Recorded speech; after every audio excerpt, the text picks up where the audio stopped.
Hello everyone, I'm Henry Sintim. I'm the soil fertility specialist. Over here, I'll be talking to you about the soil health study that is proudly sponsored by the Cotton Commission. So why soil health? The question that everyone asks is, and I always say, let's reflect on the type of soils we have here in Georgia. This is a soil that we have here. We did the texture analysis. It's about more than 90% sand. We measured the cation restraint capacity and we are shy of 3. That is serious. Our soils cannot hold nutrients. And also, that requires us to do an intensive management of the soil in order to be profitable as far as or staying on top of our nutrient program. So the principle is, if we can adopt management practices to improve the health of our soil, we will make our soils more forgiving, and it wouldn't be that intensive, it won't require that intensive management. So the concept we are working with is that the various management practices, we call them regenerative practices. By that I mean cover crop, we have tillage, and then we have biologicals or even organic amendments with like poultry litter. When you adopt these management practices, and there have been concerns that they don't see them to work, especially in the climate we have here. And the concept is that if we can integrate them in a management system, we would see the impact on soil health much quicker. It's going to be also more effective. So that's the focus of this study, looking at the sole adoption of individual practices. And by that I mean we have a conventional till plots. That has no cover crop. We also have a plot that are under reduced tillage system.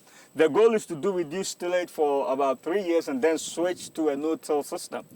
And that also has no cover crop. Then we have a combination of the two. We have a reduced tillage plus cover crop. And again, reduced tillage plus cover crop plus organic amendments. What are we doing? We are integrating the various management practice into a system, so that is what I call the integrated management system, and the goal is to and evaluate the impact on soil health as well as on productivity.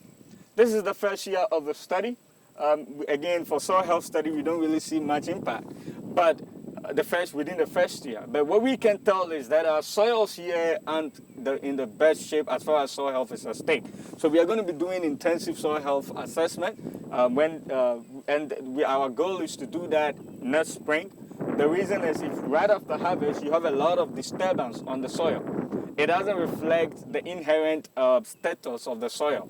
So the goal is after harvest we allow the soil to go through the winter period, and right before any disturbance of the soil for planting the next crop, we will do intensive soil management. We will be measuring physical, chemical, and biological indicators and use that in the soil health assessment framework and quantify the change of the management, the effect of the various management practices on soil health.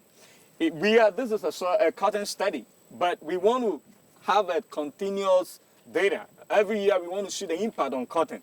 In view of that, we have 2 studies. It's not studies, it's the same study, but we have 2 crop rotations. So we have soybean right across the field, and the goal is that next year the cotton plot will be transitioned to a leguminous crop, which is going to be peanut, and then we're going to plant the cotton plots at where the current soybean plots is. So every year we would be able to quantify the impact of integrated management practices on soil health.